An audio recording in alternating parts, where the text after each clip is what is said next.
Party అభ్యర్థులకు నేడు బీఫారాలు ఇవ్వనున్నారు టీడీపీ అధినేత చంద్రబాబు. కొన్ని సెగ్మెంట్లలో అభ్యర్థులను మార్చనున్నారని తెలుస్తోంది. అయితే ఎటు తేల్చుకోలేని సీట్లలో అభ్యర్థులకు బీఫారాల జారీని పెండింగ్ లో పెట్టే ఛాన్స్ ఉంది. బీఫారం తీసుకోవడానికి రావద్దని చింతమనేనికి సమాచారం ఇచ్చారని తెలుస్తోంది. చివరి నిమిషంలో దెందులూరు టికెట్పై ట్విస్ట్ నెలకొంది. బీజేపీతో ఆనపర్తి సీటు అడ్జస్ట్మెంట్ లో భాగంగా దెందులూరు విషయంపై టీడీపీ కసరత్తు చేస్తుంది. మరోవైపు మడకశిర, ఉండి, పాడేరు, సూళ్లూరుపేట, మాడుగుల వంటి సెగ్మెంట్లో అభ్యర్థులను మారుస్తారనే ప్రచారం జరుగుతుంది. ఇదే అంశానికి సంబంధించిన మరిన్ని పూర్తి డీటెయిల్స్ మా ప్రతినిధి నాగేశ్వరరావు అందిస్తారు. నాగేశ్వరరావు, సందీప్, నేడు టీడీపీ రాష్ట్ర కార్యాలయంలో పండుగ వాతావరణం నెలకొనుంది. గతంలో భిన్నంగా చంద్రబాబు నాయుడు అభ్యర్థులందరికీ ఒకేసారి బీఫామ్ పట్టాలు ఇవ్వనున్నారు. ఈ నేపథ్యంలో ఈ బీఫామ్ ఇచ్చిన నేపథ్యంలో ప్రతి ఒక్కరిని కూడా ఇండివిజువల్ గా ఒకసారి కలిసి వాళ్ళకి అందరికి మీటింగ్ పెట్టి చెప్పాల్సిన చెప్పి కొన్ని పంపించాలనే ఉద్దేశంతో మీటింగ్ పెట్టినట్టు తెలుస్తా ఉంది. దానికి తోడు ఆ కొన్ని నియోజకవర్గాలలో అసమ్మతి గల వినపడతా ఉంది. కొన్ని నియోజకవర్గాల్లో మార్పులు చేర్పులు ఉన్న నేపథ్యంలో అందరినీ ఒకసారి కలిసి కూర్చోబెట్టి మాట్లాడితే కొంత ఉపయోగం ఉంటుందన్న చంద్రబాబు ఆలోచన భిన్నంగా ఉందని చెప్పుకోవచ్చు. గతంలో ఎన్నడూ లేని విధంగా రాష్ట్ర వ్యాప్తంగా కూడా టీడీపీ పార్టీ తరఫున పోటీ చేస్తున్న అభ్యర్థులందరినీ కూడా ఒకసాటికి పిలిచి అక్కడ బీఫామ్లు అందజేయనున్నారు. ఈ బీఫామ్లు అందజేయనున్న నేపథ్యంలో నిన్న రాత్రికే రాష్ట్ర వ్యాప్తంగా ఉన్న టీడీపీ ఎంపీ, ఎమ్మెల్యే అభ్యర్థులందరూ కూడా విజయవాడ చేరుకున్నారు. విజయవాడ, గుంటూరు పరిసర ప్రాంతాల్లో రాత్రి చేరుకున్నారు. నేడు తెల్లవారుజాము నుంచి కూడా టీడీపీ ఆఫీస్ కి ఉన్న పరిస్థితి ఉంది. అయితే ఆ చంద్రబాబు నాయుడు మాత్రం 10 గంటలకు వచ్చే అవకాశం ఉన్నట్లు కనపడుతోంది టీడీపీ ఆఫీస్ కి. టీడీపీ ఆ రాష్ట్ర కార్యాలయంలో, మంగళగిరిలోని టీడీపీ రాష్ట్ర కార్యాలయంలో ఈ బీఫామ్లు అందజేయనున్నారు. అయితే ఒక్కసారిగా ఎమ్మెల్యే అభ్యర్థులు, ఎంపీ అభ్యర్థులందరూ ఒకసారి మీదకి రావడంతో అక్కడ ఆ పండుగ వాతావరణం నెలకొంది. దాదాపుగా తెల్లవారుజాము నుంచే కిక్కిరిసిపోతా ఉంది టీడీపీ రాష్ట్ర కార్యాలయం అంటే అతిశయోక్తి కాదు.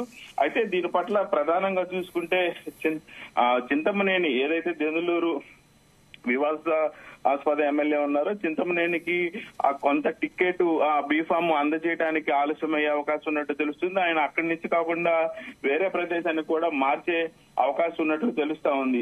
అయితే ప్రధానంగా చూసుకుంటే ఆ బీఫామ్ జారీని కొంత పెండింగ్ లో కొంతమందికి పెండింగ్ లో పెట్టే అవకాశం ఉన్నట్లు తెలుస్తా ఉంది. అయితే ప్రధానంగా ఆ దెందులూరు టికెట్ పై ట్విస్ట్ ఉంది. అయితే ఎన్నికల సంగ్రామం మొదలైన రోజు నుంచి కూడా చంద్రబాబు నోటి నుంచే గతంలో ఎన్నోసార్లు చెప్పారు, చింతమనేని చాలా ఇబ్బంది పెట్టారు.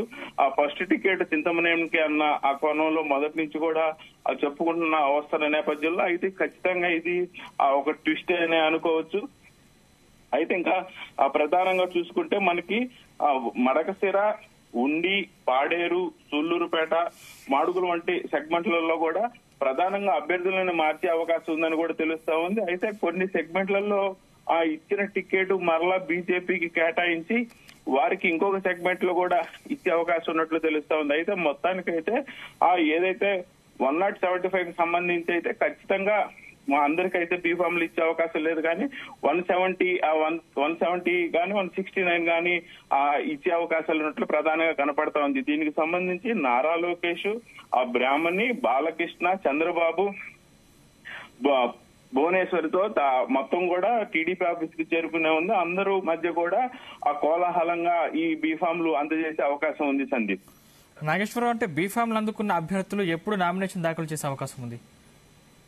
అయితే ఇప్పటికే కొంతమంది టీడీపీ అభ్యర్థులు జిల్లాకు ఒకళ్ళిద్దరు రాష్ట్ర వ్యాప్తంగా కూడా నామినేషన్ దాఖలు చేశారు. నామినేషన్ దాఖలు చేసినా కానీ వాళ్ళకి బీఫామ్ కు వచ్చేసరికల్లా పార్టీ అధిష్టానం ఎప్పుడిస్తే వాళ్ళు బీఫామ్ అప్పుడు అందజేసి ఇప్పటికే కొంతమంది అభ్యర్థులు వారి జాతక రీత్యా గానీ, మంచి గడియలు, మంచి రోజుల నిమిత్తం గానీ ఇప్పటికే వారు పూర్తి స్థాయిలో నామినేషన్ దాఖలు చేశారు. అలాగే మరి కొంతమంది ఆ డమ్మీ నామినేషన్ ఏదైతే భారీ ర్యాలీతో కాకుండా వారి జాతక రీత్యా కూడా ఆల్రెడీ కొంతమంది ఎమ్మెల్యే అభ్యర్థులు డమ్మీ నామినేషన్ దాఖలు చేశారు.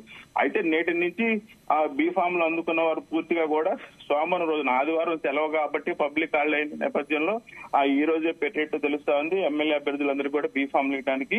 అయితే రేపటి నుంచి మాత్రం రాష్ట్ర వ్యాప్తంగా టీడీపీ అభ్యర్థులు భారీగా నామినేషన్ దాఖలు చేయబోతున్నారు. సుమారుగా రేపటి నుంచి రోజుకి 30 నుంచి 40 మంది కూడా ఆల్రెడీ డేట్లు ఫిక్స్ చేసుకున్నారు. రేపటి నుంచి రోజుకి ఆ 30 నుంచి 40 మంది అభ్యర్థులు నామినేషన్ దాఖలు చేయబోతున్నట్లు అయితే తెలుస్తా ఉంది ప్రధానంగా సందీప్. అంటే బీఫామ్లు అందని అభ్యర్థులు ఆశావాహులు పార్టీ మారే అవకాశం ఉందా? అయితే రాజకీయాలకి కాదేది అనర్హం అన్న కోణంలో ఎప్పుడు రాష్ట్రంలో ఎటువంటి ట్విస్ట్ జరగనుందో అన్న కోణంలో కూడా కొంత ఆలోచన ఉంది. ఇప్పటికే వైసీపీ కూడా ప్రధానంగా 4 అభ్యర్థులకి టికెట్ ప్రకటించింది. వాళ్ళు నియోజకవర్గాల్లో ప్రచారం చేస్తున్నారు. అలాగే ఆ టీడీపీకి సంబంధించి కూడా అందరికీ ఆ టికెట్ ఇస్తామని ప్రకటించింది. వాళ్ళందరూ కూడా ప్రచారంలో ఉన్నారు. అయితే ప్రధానంగా చూసుకుంటే ఏ పార్టీలో నుంచి ఎవరైనా చివరి నిమిషంలో మారే అవకాశం ఉన్నదనేది మాత్రం ఆ రాష్ట్ర వ్యాప్తంగా కొంచెం చర్చ జరుగుతున్న అంశమే. ఏ పార్టీనైతే ఇది ఇరు పార్టీలకు కూడా డూ ఆర్ డై అన్న పరిస్థితిలో ఆ ఎన్నికలు జరుగుతున్నాయన్న కోణంలో ఉందనేది అందరికీ తెలిసిన విషయం. అయితే ఇలాంటి అవకాశాన్ని ఎట్టి పరిస్థితుల్లో ఎవరు కూడా మిస్ చేసుకోకుండా చివరి నిమిషంలో ఒక ముఖ్యమైన అభ్యర్థిని తమ పార్టీలోకి పిలుచుకొని ఆ సంచలనంగా రేపాలన్నది అయితే ఇరు పార్టీలు చేస్తున్న ప్రయత్నమే. అయితే ఎప్పుడు ఎటువంటి రాజకీయ ట్విస్ట్ వస్తుంది అనేది కూడా ఆ రాష్ట్ర వ్యాప్తంగా కూడా రాజకీయ విశ్లేషకులు ప్రజలు మాత్రం ఆసక్తికరంగా ఎదురు చూస్తున్నారు సందీప్. అంటే బీఫామ్ తీసుకోవడానికి చింతమనేని ఎందుకు దూరం పెట్టారనుకోవచ్చు? అయితే చింతమనేని నియోజకవర్గంలో ఇప్పటికే పలు సర్వేలు చేయటం గాని, అలాగే చింతమనేని నియోజకవర్గంలో కొంత గతంలో కూడా చింతమనేని నియోజకవర్గానికి సంబంధించి ప్రతి ఈ 5-6 నెలలకు కానీ ప్రతి సంవత్సరానికి కానీ ఆయన ప్రభుత్వ ఉద్యోగులతో ఏదో రకంగా గొడవ, లోకల్ వాళ్ళతో ఏదో గొడవ ఉన్న నేపథ్యంలో రాష్ట్ర వ్యాప్తంగా కూడా చింతమనేని అనే వ్యక్తి అందరికీ ఒక్కసారిగా తెలియటానికి అక్కడ ప్రధానంగా తహసీల్దార్ మీద గొడవ అయిన నేపథ్యంలో రాష్ట్ర వ్యాప్తంగా ఒక్కసారిగా ఫేమస్ అయిపోయారు చింతమనేని. అయితే అప్పటి నుంచి కూడా ప్రధానంగా చూసుకుంటే కొంతమేర ఎస్టీల్లో కొంత వ్యతిరేకత ఉంది. అలాగే ఆ నియోజకవర్గంలో కూడా కొన్ని సర్వేల్లో చింతమనేనికి ఆశాభంగం లేకుండా వ్యతిరేకంగా వచ్చినట్టు తెలుస్తా ఉంది. అయితే ఈ నేపథ్యంలోనే చింతమనేని ప్లేస్ లో ఇంకొకరికి ఇచ్చి చింతమనేనికి మరొక నియోజకవర్గం కేటాయించే అవకాశాలు ఉన్నట్లు తెలుస్తా ఉంది. అయితే చింతమనేనికి అదే నియోజకవర్గంలో కూడా టికెట్ చివరి నిమిషంలో ఇచ్చే అవకాశం ఉండదు. అయితే ప్రధానంగా ఎక్కువ శాతం మాత్రం చింతమనేని వేరే నియోజకవర్గానికి కేటాయిస్తారనే ఊహాగానాలు అయితే భారీ ఎత్తున వినపడతా ఉన్నాయి సందీప్. Thank you Nageswararao.